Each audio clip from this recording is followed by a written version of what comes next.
shit, the Warren people just immediately got up to go talk to Koury. They're trying to get them to come on board. And now, look, everyone's trying to go get them. It's an ambush. It's an ambush. Oh, some of them are leaving. Some of them are leaving.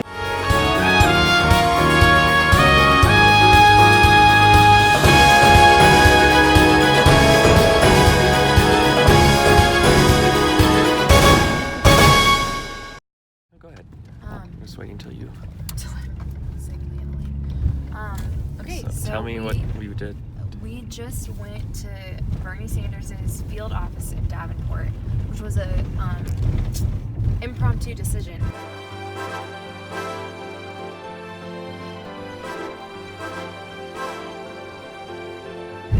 But we went in, we were really scared to go in because we didn't want to get in trouble, honestly. But there were people coming out right as we were pulling up, so we just jumped out of the car and went and to see if we could talk to any of them. Kevin, you were saying your shoes are wet. Why is that? So I helped someone chase and wrangle their dog. Their dog got out, and I chased it for a good hour. Is that the extent that you guys will go to when you're canvassing for Bernie? Yeah, no, that's what you gotta do. I think it's interesting. I think we have the most canvassers. Yeah, I think that Sanders supporters generally do care about other people. There's something really interesting about the Sanders campaign that I admire, which is the kind of way it has to bring people together. Okay, so now we are not getting lost somehow, and we're gonna go to another field office. We were thinking we would go hit up Biden real quick, just because despite the fact that he's the front runner in national polls, literally no one has said his name to us, not even once. So we wanted to go and see if we could get some of his canvassers, or even just take the mood of the field office in Davenport, because Bernie's field office, there were people going in and out, in and out. They had a Bernie cardboard cutout. They had a huge chalkboard in there with all these Bernie slogans. So when I picture the Biden field office, honestly, judging by the tone of all the people we've talked to, I'm picturing a sad state of things. But I don't know if that'll be the case or not. I don't see one person in there. Maybe they're all out. I mean, that's a fair... Out where? Canvassing or something. Or Here's a guy coming. Oh, person coming out. Get the mic so right to you. Oh, sorry, Ash.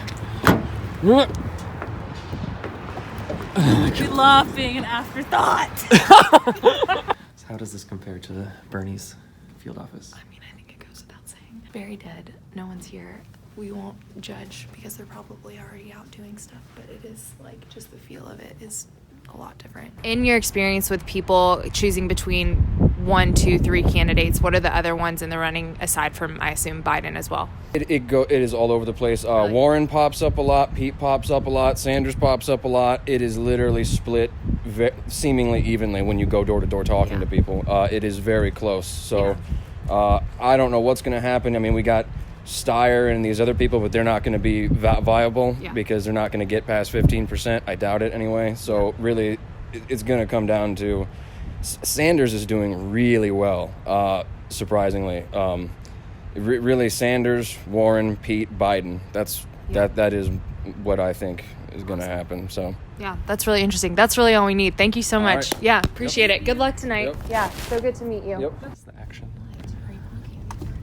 I think that we should In 300 feet, turn right onto East Locust Street. do that Turn right onto East Locust Street. and go to Pete's field office first. Okay. Because let's think. So we've done Biden, we've done Warren. She's packed up shop. We did Tom Steyer, Andrew Yang. So we don't know where Amy's office is, but Pete's is a mile away. So I think we should go to Pete's. And then I forgot about Klobuchar, so we should do that. We'll be really cutting it close with getting there by 7 before people start caucusing. Once the caucusing starts at 7, we don't have much to do because we can't go inside. What do we need? What could we even film? I feel like we're not doing our due diligence if we don't go to at least a precinct just to Of course.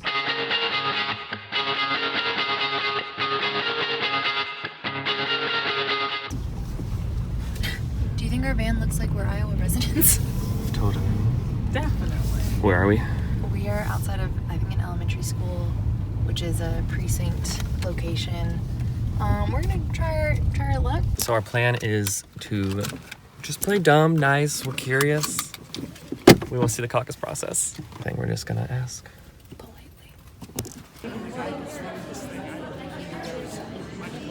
The coordinator here told us to sit in the middle with these undecided folks, and he said it's gonna start and he's gonna like explain the procedures and we can like sit in the back row and observe.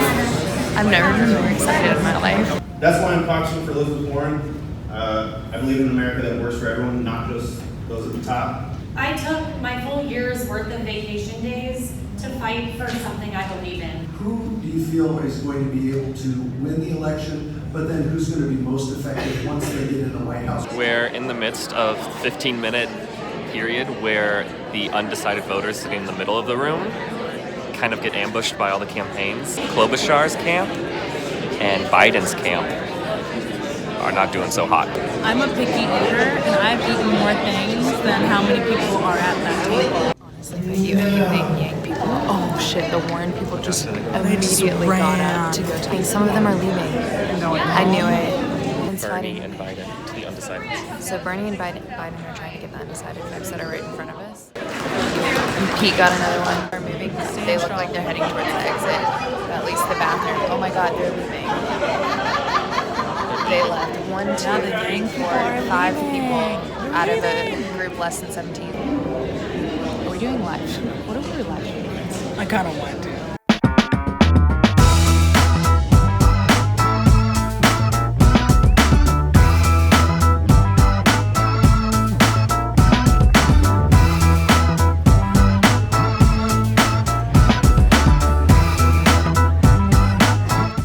There's still some Yang people standing by their table. They're not giving up, okay? If you're ever feeling down, if you're at the gym, okay, you're at school, you're at work, and you feel like you can't do a certain project, think the Yang Gang, okay? 1 minute left. Please be. We got a 1 minute warning. The clock's winding down in the gym.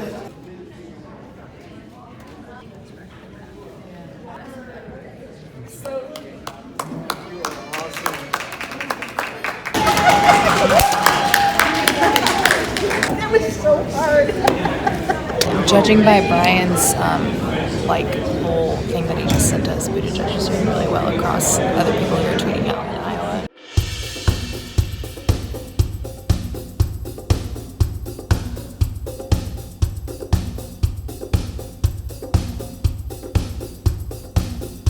Count is as follows.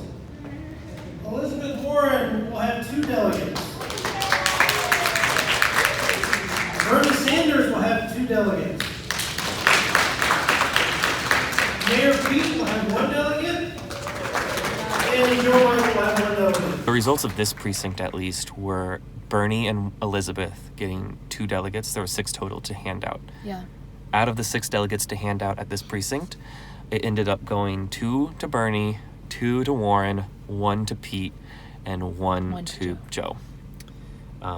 Which right now is not reflecting the statewide results coming in, which has Bernie and Pete in the lead. Yeah. And Warren in 4th. Yeah. But in this precinct, at least, it was kind of a socialist crowd, I guess, because they loved Bernie and they loved Warren. But it was like, alliances are being made. It's like, okay, your person is not going to make it in this one. Are you just going to come over to ours? Are you going to jump ship? But then you have other people who are like, no, we're going to be loyal. We're not going to jump ship. We're just going to let death take us and leave. Let death take us. That was great. It kind of made me mad. I was like, what's going on, dude? The Yang people would rather clean up their signs and walk out than caucus for someone else, which I guess isn't voting. They're not voting. They're just not helping anyone else. Yeah. Jessie, are you going to eat these Please open beet them. crackers? I'm starving. Open them. I'm not that hungry after all. Aren't they good? Yeah, they're good. All right. I say we find where we're going to go eat dinner and debrief a little bit more on the way. Let's debrief. Let's eat dinner. I'm exhausted. But that was amazing. And definitely the climax of this trip. We'll say it was really freaking cool. We were part of history, basically, even though we didn't do anything. We watched it. Get it, girl.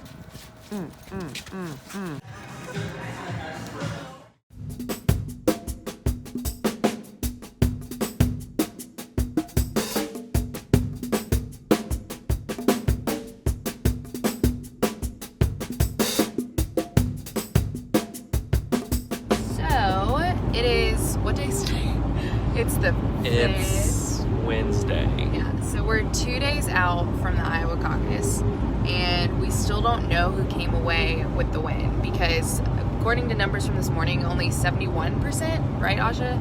Yeah, with 71%, it looks like Sanders has the lead in votes. He has over 32,000. But Boot at Edge, he only has 31,000 votes, but has more percents-wise with like precincts and delegates and whatever.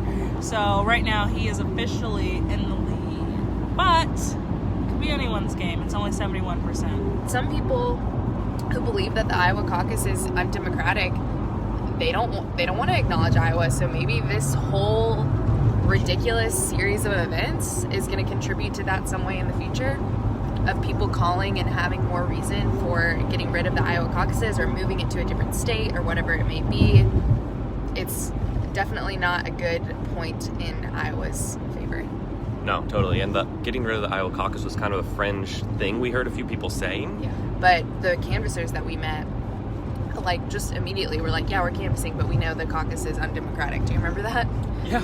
The Bernie canvasser was like, yeah, caucuses are really undemocratic, that we should do away with them. Yeah. Anyways, we're on our way to go try to win the caucus. But it does feel very much so like a repeat of, multiple times with the Electoral College of how the popular vote is not what is the outcome of the Electoral College vote. And I don't think those formulas are the same, so I don't mean to compare it one to one, but it's reminiscent, if nothing else. I think it's definitely really similar and unfortunate because, we say that we're all about voting and doing that, and we're supposed to be for the people, but the people's choice, the people that, they want this particular person to win, which in this case, it seems like Sanders, he's probably not going to win because of the system that's in place. So maybe it's time that we remove that system. The middleman. And the caucus middleman. And just focus strictly on what the people want.